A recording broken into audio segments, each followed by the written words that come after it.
ആദ്യത്തെ ചോദ്യം അല്ലേ? എന്റെ പേര് ഞാനൊരു അധ്യാപകനായിരുന്നു. ഹൈസ്കൂള് വർക്ക് ചെയ്തിട്ട് പിരിഞ്ഞ ആളാണ്. ഇപ്പൊ ഫ്രീ ആയി.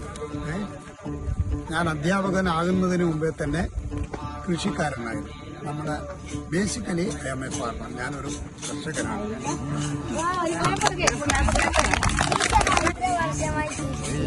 കൃഷി ചെയ്യുന്ന ഒരു 10-50 വർഷമായി നമ്മൾ. ചെറുപ്പകാലം മുതലേ നമ്മൾ ഇത് കണ്ടോ, നിങ്ങൾ പാടം കണ്ടോ? ഇത് നമ്മളെ നെല്ലുണ്ടാക്കുന്ന പാടം. ഈ വർഷം കൃഷിയില്ല. എന്താ കൃഷിയില്ലാത്തത്? നമ്മുടെ ഇതില്ലേ പന്നി ശല്യം. 2-3 വർഷം മുമ്പേ ആളുകള് കാവല് നിന്ന് രാത്രി ഇവിടെ വലിയ ടെന്റ് കെട്ടിയിട്ട് കാവൽ നിന്നിട്ടാണ് അതിനെ സംരക്ഷിക്കുന്നത്. പക്ഷെ ഇപ്പൊ അതിന് സാധിക്കുന്നില്ല. എല്ലാവർക്കും അതുകൊണ്ടാണ് കൃഷി ഒഴിവാക്കിയത്. കുറച്ച് വളർത്തു ഭാഗത്ത് അവിടെ കാണുന്നത്, അവിടെ ഒരു 4 ഘട്ടത്തില് കൃഷിയുണ്ട്. നെല്ല് എങ്ങനെ ഉണ്ടാക്കുന്നതെന്ന് നിങ്ങൾക്ക് അറിയാമോ? നെല്ലെങ്ങനെയാ? നെല്ല് വയലില് ഇങ്ങനെ നമ്മൾ കൃഷി ചെയ്തിട്ട് നെൽ ചെടികളുണ്ട്. അതില് ഇങ്ങനെ കതിരായിട്ടുണ്ട് നെല്ല് വരും. ആ നെല്ലിൽ നിന്നാണ് നമ്മൾ ഭക്ഷണം കഴിക്കുന്ന എന്തുണ്ടാകുന്നത്? അരി, ചോറായിട്ട് മാറുന്നത് നെല്ലാണ്. നെല്ല് കാണാണ്ട് കുറച്ചുകൂടി അങ്ങോട്ട് പോയാൽ നെൽകൃഷി അവിടെ ഉണ്ട്. അത് കുറഞ്ഞ സ്ഥലത്ത് മാത്രമേ ഉള്ളൂ. പിന്നെന്താ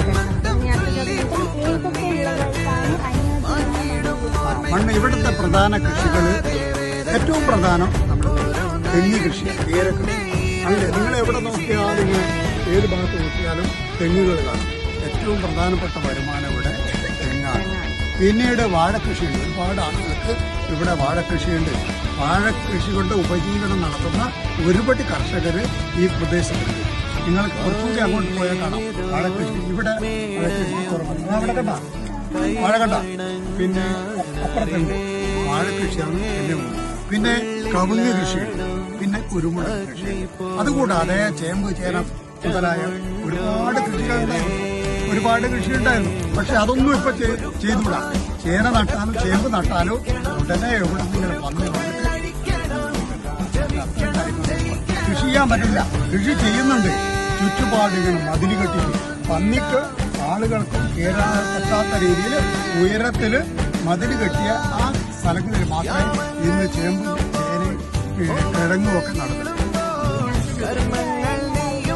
വളങ്ങൾ 2 രീതിയുണ്ട്. ഒന്ന് ജൈവ വളങ്ങൾ ഉപയോഗിക്കുന്നുണ്ട്, പിന്നെ രാസവളങ്ങൾ.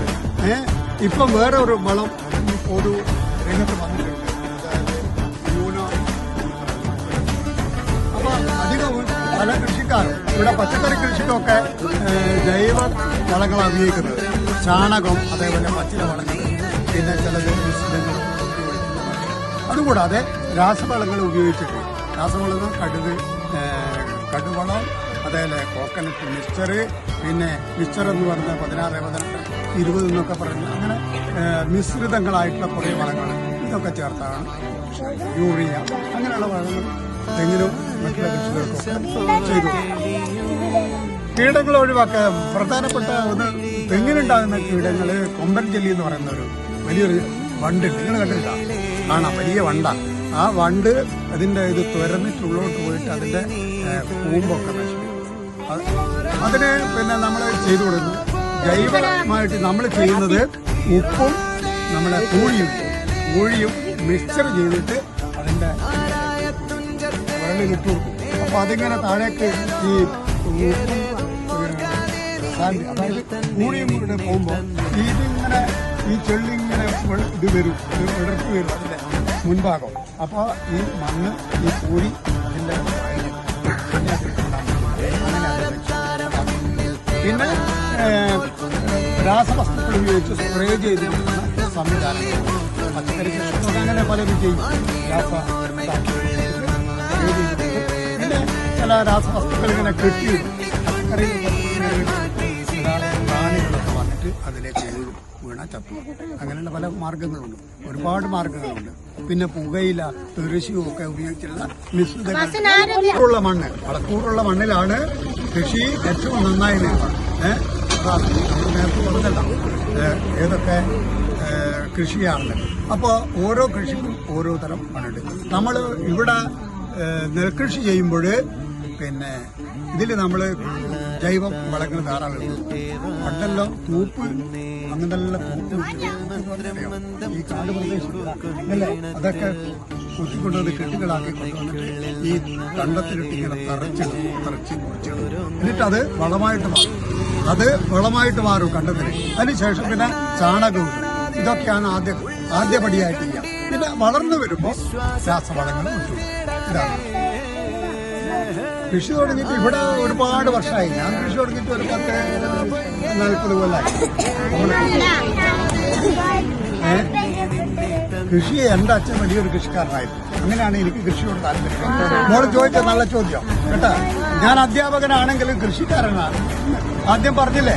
അപ്പൊ കൃഷിയിൽ ആദ്യം താല്പര്യം വന്നത് അച്ഛൻ അറിയപ്പെടുന്നത് ഈ നാട്ടിൽ അറിയപ്പെടുന്ന ഒരു കർഷകനാണ്. നെൽകൃഷി ഉണ്ടായിരുന്നു, തെങ്ങ് കൃഷി ഉണ്ടായിരുന്നു, കവുങ്ങ് കൃഷി ഉണ്ടായിരുന്നു, കുരുമുളക് എല്ലാ കൃഷിയും ഉണ്ടായിരുന്നു. അപ്പൊ നമ്മള് നിങ്ങളെപ്പോലെ പഠിക്കുന്ന കാലത്ത് സ്കൂളില്ലാത്ത ദിവസം നമ്മള് നെൽ ചെടി നടുമ്പോൾ നമ്മൾ വയലിലേക്ക് ഇറങ്ങിയിട്ട് നമ്മൾ നടും. പുതുതായി വരുന്നവരോട് പറയണം, ഇന്നത്തെ കാലത്ത് നന്നായിട്ട് അധ്വാനിക്കാം, നന്നായിട്ട് പിന്നെ വിളകൾ. കാരണം ഒരുപാട് ശല്യങ്ങളുണ്ട്, മൃഗങ്ങളെ ശല്യം, പക്ഷികളെ ശല്യം, ഇതൊക്കെ ഉണ്ട്. അപ്പൊ അതൊക്കെ സംരക്ഷിച്ചു മുന്നോട്ട് വരും. അതുകൂടാതെ രാസവളങ്ങൾ ഒഴിവാക്കി ജൈവ വളങ്ങൾ കൂടിച്ചേർത്താൽ നമ്മുടെ ആരോഗ്യത്തിന് കൂടി നല്ലതാണ്. നമ്മുടെ ആരോഗ്യം എന്ന് പറയുന്നതാണ് ഏറ്റവും പ്രധാനം കേട്ടോ. നമുക്ക് അത് ആലോചിക്കണം. നമ്മുടെ ശരീരം ഏറ്റവും പ്രധാനം, ആരോഗ്യം. മറ്റുള്ളതിനേക്കാൾ നിങ്ങൾ എത്ര പഠിച്ചു വലുതായി, നിങ്ങൾ എത്ര കാശ് സമ്പാദിച്ച്, പക്ഷെ ആരോഗ്യമില്ലെങ്കിൽ നിങ്ങൾക്കത് ഉപയോഗപ്പെടുത്താൻ സാധിക്കുമോ? ഇല്ലല്ലോ. അപ്പൊ നമുക്ക് ആരോഗ്യമാണ് പ്രധാനം. അപ്പൊ ആരോഗ്യകരമായ ജീവിതമാണ് നമ്മൾ നയിക്കേണ്ടത്. അതിന് രാസപദാർത്ഥങ്ങൾ കൂടുതൽ ഉപയോഗിക്കുന്നത് ഒഴിവാക്കുക, ജൈവ പദാർത്ഥങ്ങൾ.